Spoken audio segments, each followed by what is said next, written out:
যদি পৃথিবীর কোনো প্রান্তে কোনো মানুষ অভাবগ্রস্ত থাকে, তার বর্তমান চাহিদা পূরণে অসমর্থ থাকে, তাহলে কেন অসমর্থ?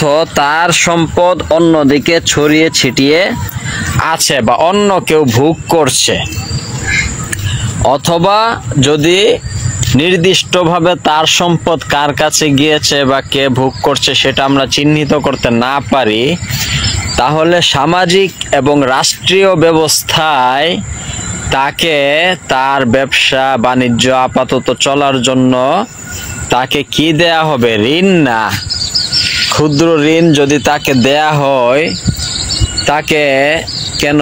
ঋণ তো পরের কথা। প্রথমত দেখতে হবে যে একটা সমাজে বা রাষ্ট্রে যত সংখ্যক মানুষ অভাব বা দরিদ্র আছে, অভাবগ্রস্ত আছে, তাকে ক্ষুদ্র ঋণের সমপরিমাণ তাকে দান সদকা করা যায় কিনা, জাকাত থেকে টাকা দেয়া যায় কিনা। ক্ষুদ্র ঋণে যেতে হবে কেন? আর সেটা ঋণেও থাকে না, সেটা সুদে চলে যায়। এই যে ক্ষুদ্র ঋণ এবং সুদি ধারণা, এটা পৃথিবীর একটা মৌলিক জঘন্যতম ধারণা, মানব ইতিহাসের একটা জঘন্যতম অধ্যায়। আর এই জঘন্যতম অধ্যায়ের একজন অন্যতম জনক আমাদের আজকের এই বাংলাদেশের Nobel laureate doctor Mohammad Yunus. আমরা সবাই উৎফুল্ল যে তিনি বাংলাদেশের বর্তমান তত্ত্বাবধায়ক সরকারের প্রধান হচ্ছেন, প্রধান উপদেষ্টা হচ্ছেন। যা হোক, এত উৎফুল্ল হওয়ার কোনোই কারণ নাই। আমি আজকে সুদ নিয়ে মৌলিক একটা তথ্য দিলাম।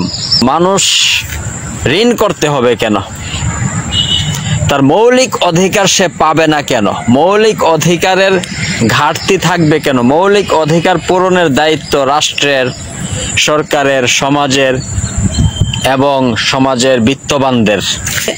সমাজের, রাষ্ট্রের বৈষম্যের চাপে পড়ে যে অভাবগ্রস্ত মানুষ, তাদের এই অভাবগ্রস্ততা, এই সমস্যাকে পুঁজি করে একদল মানুষ ব্যবসার চিন্তা করে, তারা ঋণ দেয়, এটা দিয়ে ব্যবসা করে। এই ঋণের প্রবক্তা, এই ক্ষুদ্র ঋণ বা কথিত ক্ষুদ্র ঋণ বা সুদের প্রবক্তা আমাদের এই ডক্টর মোহাম্মদ ইউনূস।